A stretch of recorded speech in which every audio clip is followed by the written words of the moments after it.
সাধারণ ঘরকন্যা থেকে আমি পাপিয়া তোমাদের সাথে আমার ভিডিও শেয়ার করতে চলে এলাম।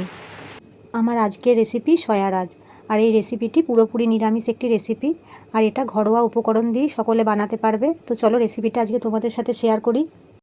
এখানে আমি কিছুটা পরিমাণ সয়াবিন সেদ্ধ করে নিয়ে মিক্সিতে পেস্ট করে নিলাম, আর দেখো কিছুটা পরিমাণ আলুও সেদ্ধ করে রেখেছি। এরপর এটার মশলাটা আমি রেডি করে নেব। কিছুটা পরিমাণ পোস্ত, কাঁচা লঙ্কা, বাদাম, আদা আর সামান্য জিরে, এটাকে দেখো আমি পেস্ট করে নিয়েছি। এবার পেস্ট করা সয়াবিনটাতে স্বাদ মতো নুন, চিনি, লঙ্কা গুঁড়ো, ধনে গুঁড়ো, 1 চামচ সাদা তেল, মেথি পাতা, সেদ্ধ করা আলু আর 1 চামচ বেসন দিয়ে ভালো করে মেখে নিয়ে বরফি আকারে কেটে শুকনো ময়দাতে কোট করে আমি ভেজে নেব।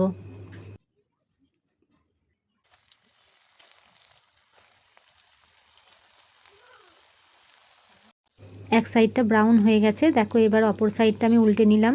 চলো তাহলে এক এক করে আমি সবগুলোকে ভেজে নিই। দেখো সবগুলো এরকম ব্রাউন করে ভেজে নিতে হবে।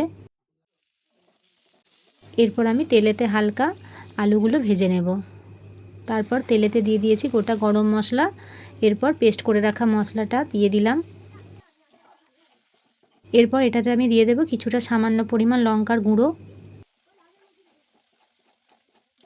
এবার দেব স্বাদ মতো চিনি ও নুন। দেখো এইভাবে ভালো করে আমি মশলাটাকে নাড়াচাড়া করে কষিয়ে নেব। এবার চলো তাহলে এটাতে ভেজে রাখা আলুগুলো আমি দিয়ে দিই। আলুটাকে মশলার সাথে আমি বেশ কিছুক্ষণ কষে নেব।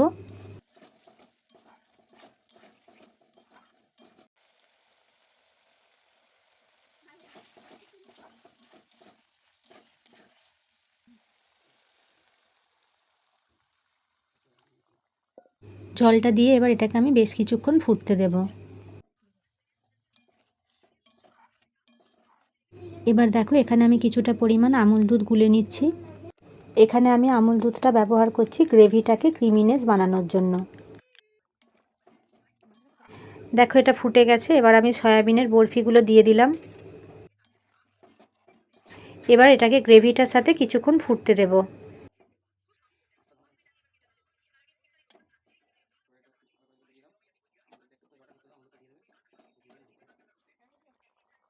এবার আমি দিয়ে দিলাম গুলে রাখা আমুল দুধ।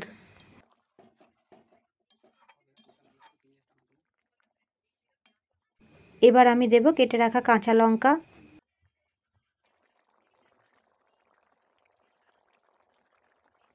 এটা নামানোর আগে 1 চামচ ঘি দিয়ে নামিয়ে নেব। রেডি আমার আজকের রেসিপি সয়ারাজ। আর রেসিপিটা তোমরা বাড়িতে বানিয়ে দেখতে পারো, আশা করি ভালো লাগবে।